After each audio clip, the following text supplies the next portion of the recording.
Olá, estamos começando o Câmara Jovem e hoje nós vamos falar sobre qual é a educação que nós estamos dando aos nossos filhos, o que é que eles estão recebendo, o que é que eles estão entendendo. E para falar sobre este assunto, eu tenho aqui comigo o doutor em educação, Dimas Lucena.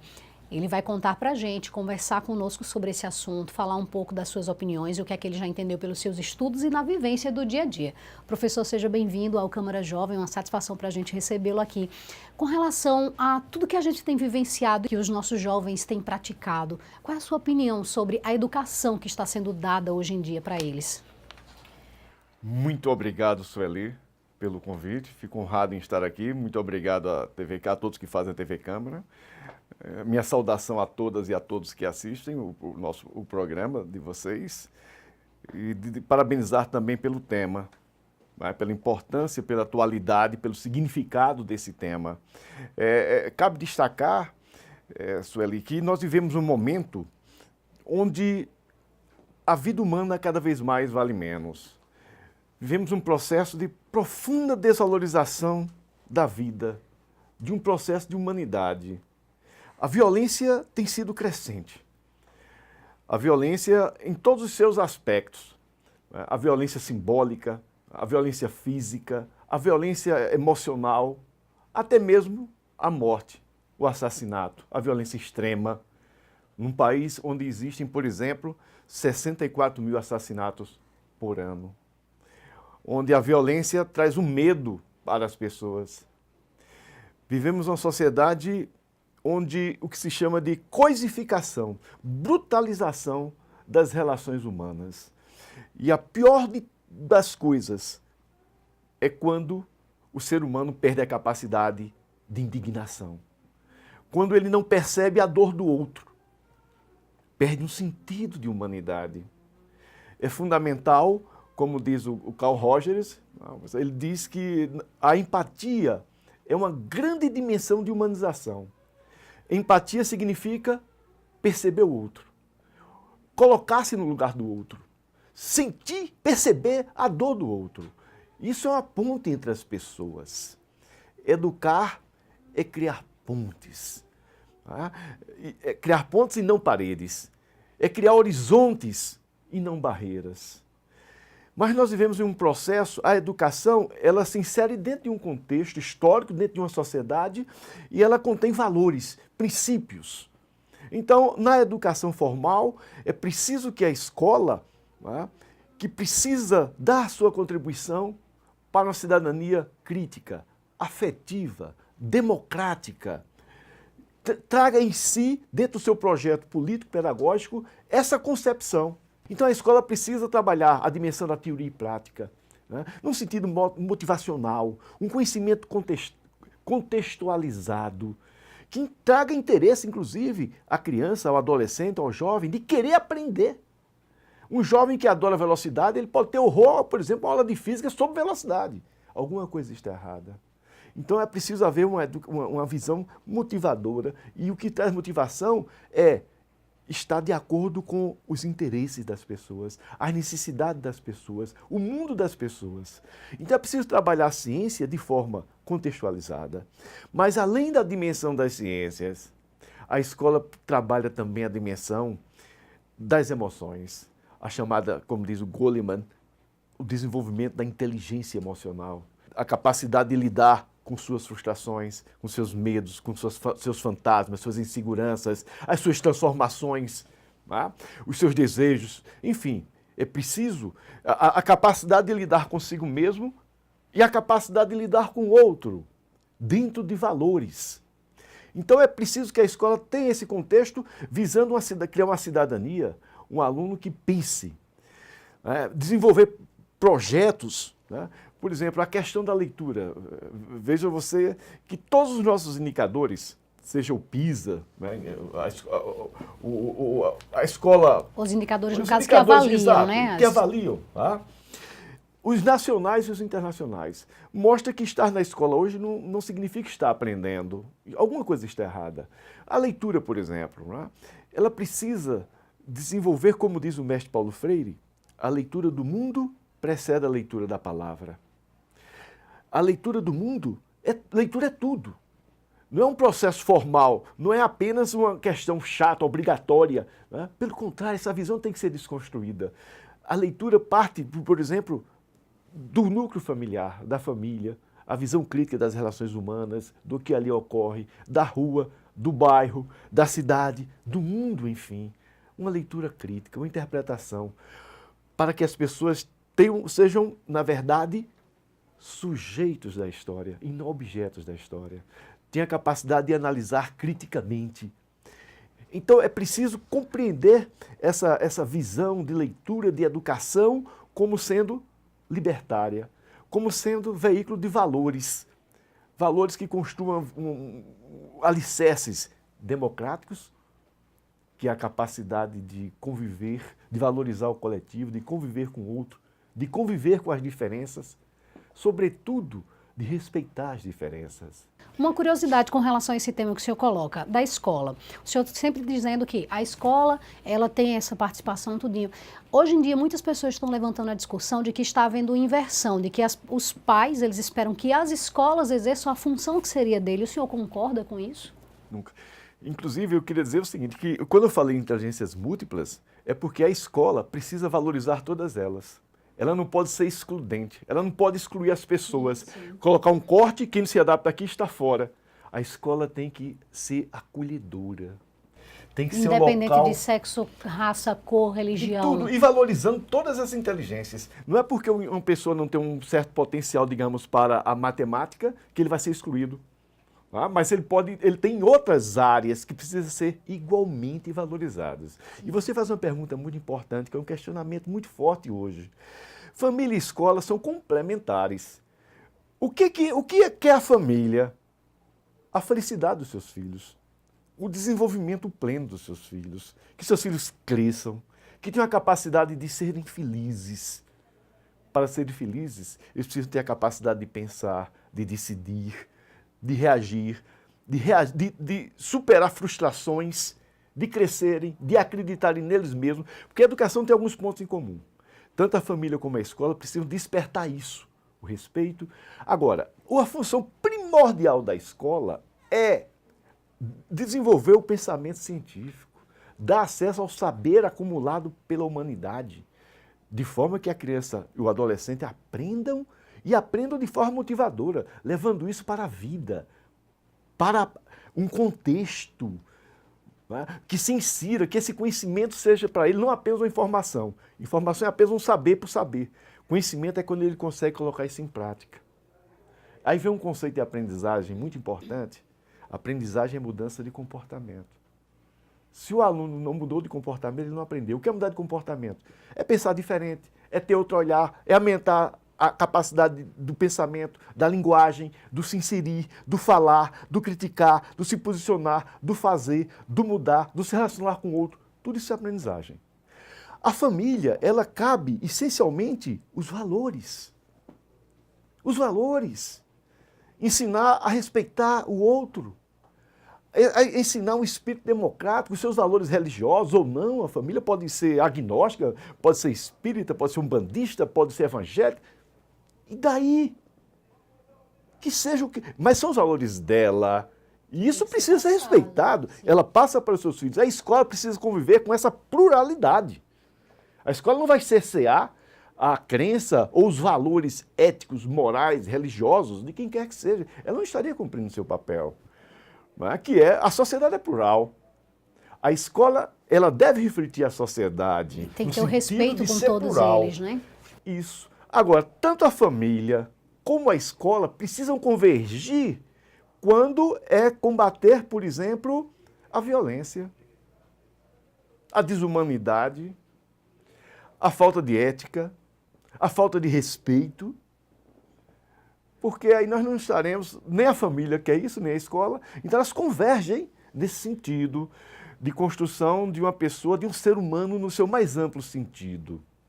O bullying é um assunto muito sério, que já foi debatido demais. Hoje em dia parece que ele ficou um pouco de lado, né, essa questão do bullying. Mas é algo real que acontece nas escolas e está interferindo no comportamento dos jovens e das crianças. Sueli, Você está certo quando você disse que muitas vezes não se dá o devido valor e a importância e necessidade à superação e o combate à ação do bullying. Porque o bullying se insere dentro de um conceito que eu vinha colocando de desumanidade. Então, é preciso sim a escola discutir o bullying. E jamais discutir como um tema apenas de um dia. Ser inserida dentro do projeto pedagógico das escolas, com uma política de Estado que tenha no seu calendário, por exemplo, eventos periódicos, nem que seja bimestralmente, uma vez por semestre, mas que seja, primeiro, como diz o Morin, que seja dentro de uma visão da teoria da complexidade. Não é um professor que vai trabalhar o bullying, não é o professor de português, como também não é o professor de português que trabalha a leitura. Todos trabalham leitura, matemática é leitura, química é leitura, física é leitura, história é leitura. O bullying não é um professor que vai trabalhar o bullying, a escola vai trabalhar o bullying. É um conjunto, não é? A escola são todos os atores envolvidos. Funcionários, corpo técnico, professores, alunos, pais de alunos. Todos precisam debater. Não é uma coisa de um. E quem sofre o bullying, e são muitos, muitas vezes tem uma autoestima destruída. Uma autoestima baixa ali, uma bigorna amarrada no pé, porque faz com que as pessoas não acreditem em si mesmas. Fiquem sempre pensando de maneira negativa. Uma autoimagem destruída. Se sentem rejeitadas dentro do grupo, se acham nada, ninguém. Causa grandes sofrimentos. Já há suicídios. No cyberbullying, por exemplo. Já tivemos jovens que se mataram porque não suportam viver esse processo, entre aspas, um inferno. No mundo, na psique, na realidade psíquica. E as noites sem dormir, os medos, o medo de sair de casa, o medo de ir para a escola. Então, isso é algo gravíssimo, porque pessoas estão sofrendo. Então, a escola está falhando. Nós estamos falhando. O Estado está falhando. A sociedade está falhando. Então, vou pedir licença ao senhor, porque a gente vai fazer um rápido intervalo, mas daqui a pouquinho a gente volta e continua nesse assunto que tem muito que se falar ainda. Até já!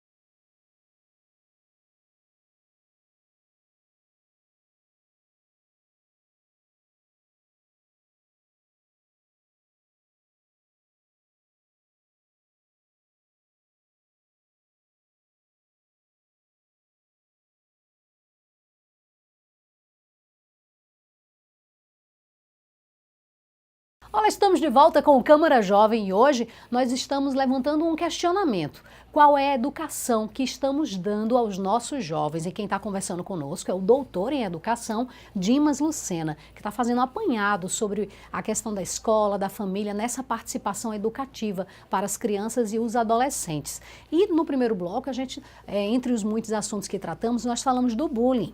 E a gente vai agora ouvir, antes de voltar à conversa com o doutor, vamos ouvir o que uma psicopedagoga falou sobre o bullying e a participação da escola. Veja. O que difere hoje a questão do bullying, né, para tempos anteriores, é porque nós tínhamos um pouco mais de tolerância. Né? A gente era mais educado emocionalmente. Então, a gente passava por essa frustração, não é, com mais facilidade. Claro, a gente se chateava, a gente chorava às vezes, a gente não entendia, mas como a gente era educado emocionalmente, então a gente passava por cima disso. Não é porque a gente tinha o quê? A gente tinha a segurança da nossa família. A gente sabia que a gente era amado, a gente sabia que a gente era querido. Não é? Então, muitas vezes, a gente desculpava o colega porque a gente sabia que ele não tinha empatia conosco. Não é? Na verdade, a gente sabia que o outro estava querendo nos ferir. E era como se a gente tivesse a opção de ser ferido ou não.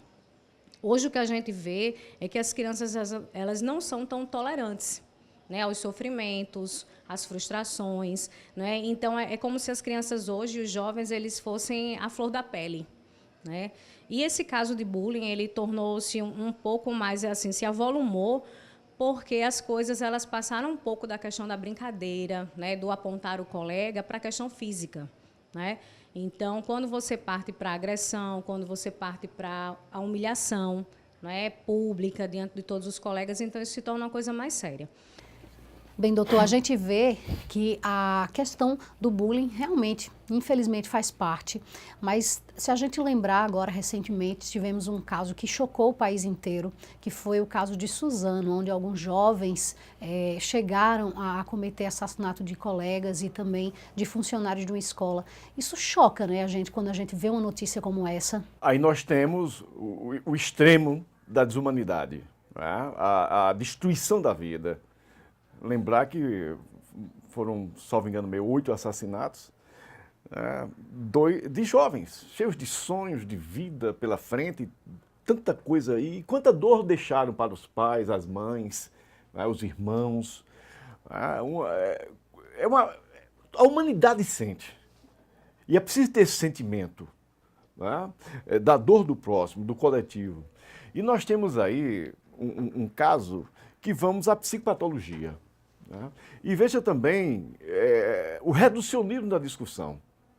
Vem setores e dizem, não, é o videogame. Ora, não se explica, porque senão todos que jogam videogame vão sair matando. Não, foi a mudança porque vai ter a posse de arma. Então foi isso que causou reducionismo. Senão todos já estariam matando também. Enfim, começam a buscar explicações únicas. É um contexto muito mais amplo. Nós temos uma sociedade, como eu disse, profundamente reificada, coisificada. E nós temos também um avanço das psicopatologias. Aí vem uma crítica também, uma reflexão sobre a cobertura que é dada. Porque para eles, o que esses psicopatas querem muito, eles não têm empatia, enquanto você sofre com isso, eles sentem prazer, é também a mídia. Para eles é o auge. A maneira que se coloca, não é? Terrivelmente, mas eles... Então a cobertura tem que ser jornalística, necessariamente, e precisa ser, precisa cobertura, mas jornalística, mas não sensacionalista. Não pode ser uma atração, porque é um estímulo. É até um estímulo. Se interrompe no Brasil toda a programação e fica-se voltado só para aquilo. Inclusive, a psicóloga Moisete Neves, né, a psicopedagoga, ela também falou sobre esse tema, essa questão da influência dos jogos, sobre o que pensam os jovens e esse diálogo que deve haver entre pais e filhos. Veja. As crianças, elas devem ouvir essas orientações de quem ela confia. Então, assim, se você tem uma relação já de afeto, de segurança com seu filho, já tem esse vínculo, ninguém melhor do que você para responder essas questões, tá? Então, é preciso, sim, que as crianças, principalmente quando elas vão iniciar a vida escolar, né, os pais expliquem para elas para que serve o funcionamento do seu corpo, né, não de maneira sexual ou erotizada, que as pessoas confundem mesmo educação sexual com erotização, são coisas diferentes. Né? Então, você explicar para que serve, né, qual a funcionalidade das partes do corpo. Né? Então, é interessante que cada criança, dentro da sua idade, ela saiba para que serve aquela parte do corpo. E que aquilo ali é dela. E que ninguém deve tocar, além de alguém que ela ame, que ela conheça, né? Tendo as suas ressalvas também. A gente sabe que, muitas vezes, o próprio agressor está dentro de casa. Mas, nesse caso... É importante que os pais digam, olha, aconteceu qualquer eventualidade na escola que saiu da normalidade, você precisa nos contar. E as crianças contam, né? Como no caso da... Quando ela sabe o que é a normalidade, né? Exatamente. Por exemplo, se ela foi tocada de uma forma que causou dor nela, ela sabe que aquilo não é bom. Não é? Nesse caso, é chocante ver que os jovens eles montaram tudo, eles armaram tudo, eles criaram as suas regras, eles feriram outra pessoa, né? na sua individualidade, na sua sexualidade, no seu psicológico, não é? E continuaram fazendo porque acharam que deu certo. Enquanto isso, a criança ela não foi capaz de falar, de externar, porque ela internalizou aquilo. Ela internalizou seu sofrimento, ela não foi capaz de falar e muito depois os pais perceberam, até por conta da professora, questionar se havia alguma coisa errada. Né? Então, observe seu filho. Se é uma criança falante, se é uma criança saudável, se dorme bem e de repente tudo isso muda, a rotina muda, né? Ela tem tremores, ela olha muito para baixo, ela chora, ela acorda no meio da noite, ela não quer se alimentar mais como antes, ela não quer conversar. Então, crianças dão sinais e a gente precisa estar muito preparado para estar vendo isso todos os dias. Bem, tá aí, doutor, a gente vê. Pais e filhos, eles devem atuar diretamente, né, na educação dos filhos, porque muitos deixam só para a escola, na verdade, ou para os amigos na rua, internet. Perfeito, Eli. É preciso pensar isso. O papel da família diante das TICs, das tecnologias da informação e da comunicação. É um fato concreto. Não é? Hoje o jovem ele tem contato várias horas por dia com a web, e muitas vezes os pais nem acompanham. E eu vou dizer a você, a grande questão não é o pai instalar programas secretos para investigar os filhos. Não é olhar às escondidas, porque isso é uma quebra de confiança.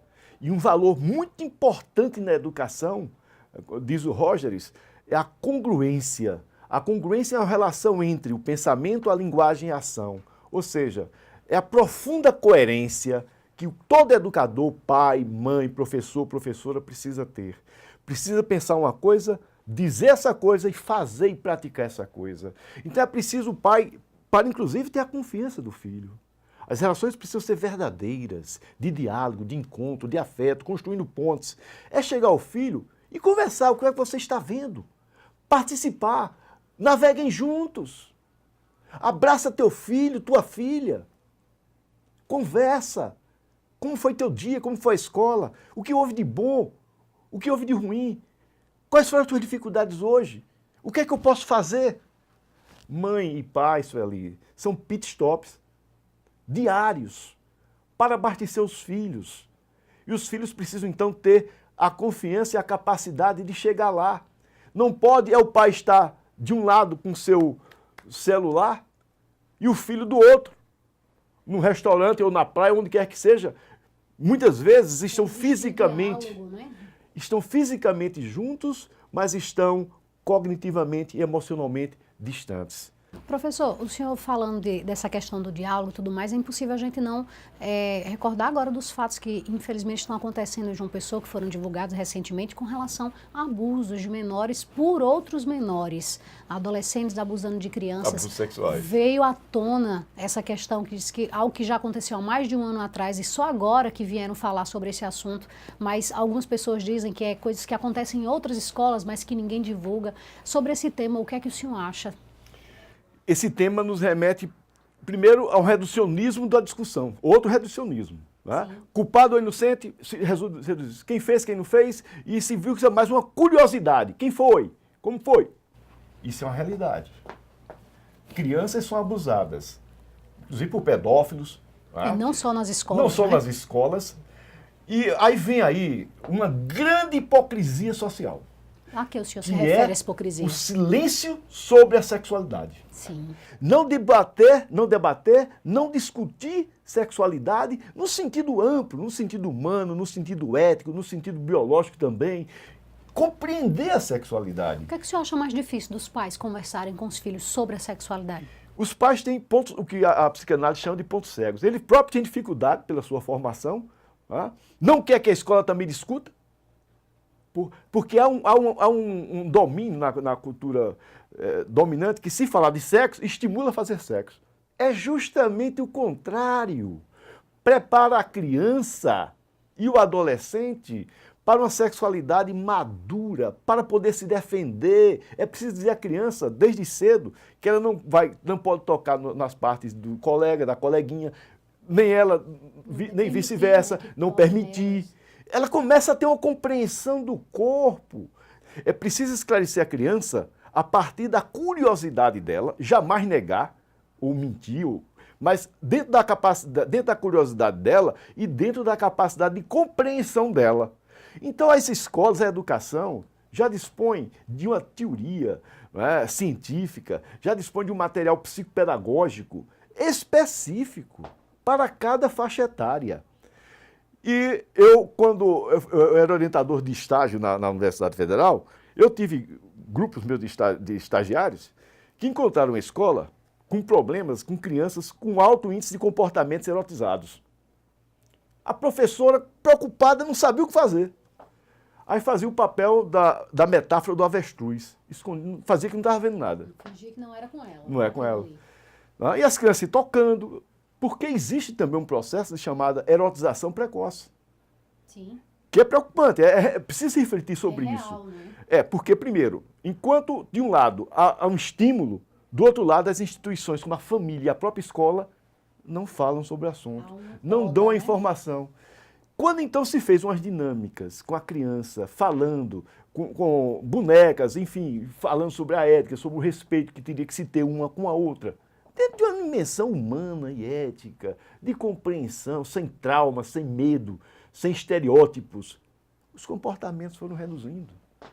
Vai se mudando, não é? O conhecimento dentro de um projeto pedagógico, dentro de um projeto psicopedagógico, da construção da criança. Falar sobre sexo não é imoral, sexo é algo nosso, é algo humano. Está presente na nossa vida. Nós nascemos do sexo. Enfim, não pode continuar em pleno século XXI com preconceitos, com medos, ou a escola e a família caladas, gerando comportamentos desse tipo. Gerando crianças fragilizadas. Gerando até agressores sexuais, porque não estão imbuídos e não foram construídos, não foram educados dentro de uma ética de sexualidade, de respeito a si e de respeito ao próximo.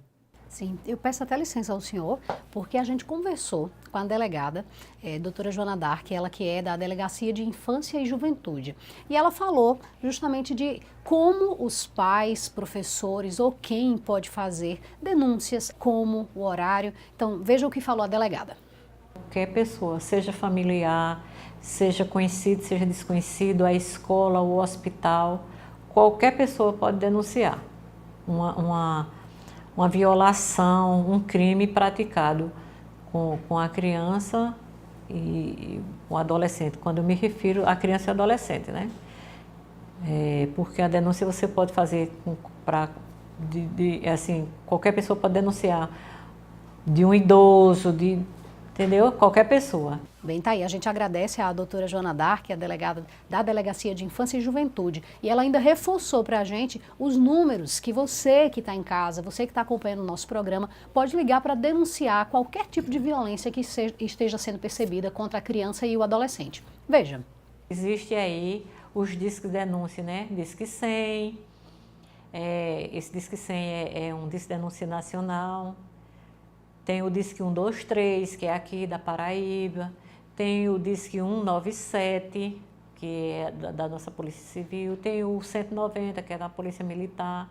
Bem, tá aí, professor. Então, a gente só tem a agradecer. Infelizmente, o nosso tempo acabou, mas foi muito enriquecedor essa sua contribuição aqui conosco sobre esse tema que é tão amplo. A gente poderia passar o resto do dia aqui falando sobre ele, não é verdade? Mas a gente agradece a sua participação.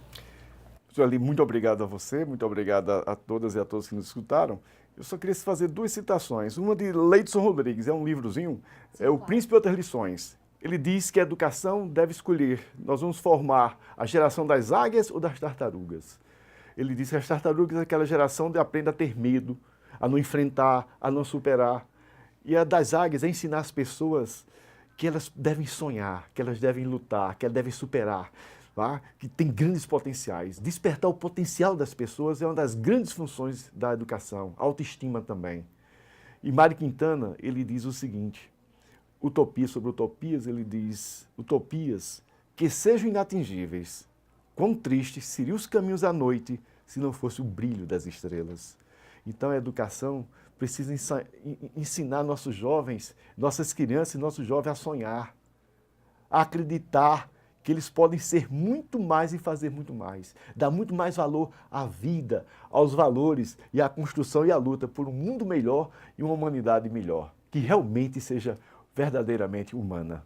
Muito obrigada, professor. E tá aí, gente, vamos sonhar e acreditar e fazer a nossa parte através de ações, né? Como o professor falou aqui durante o programa. Você já sabe, quer rever o Câmara Jovem?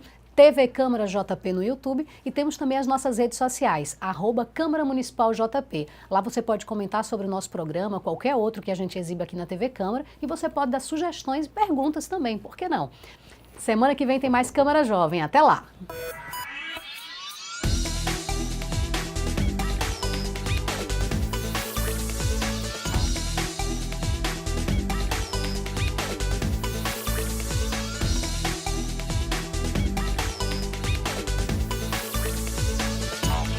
technology.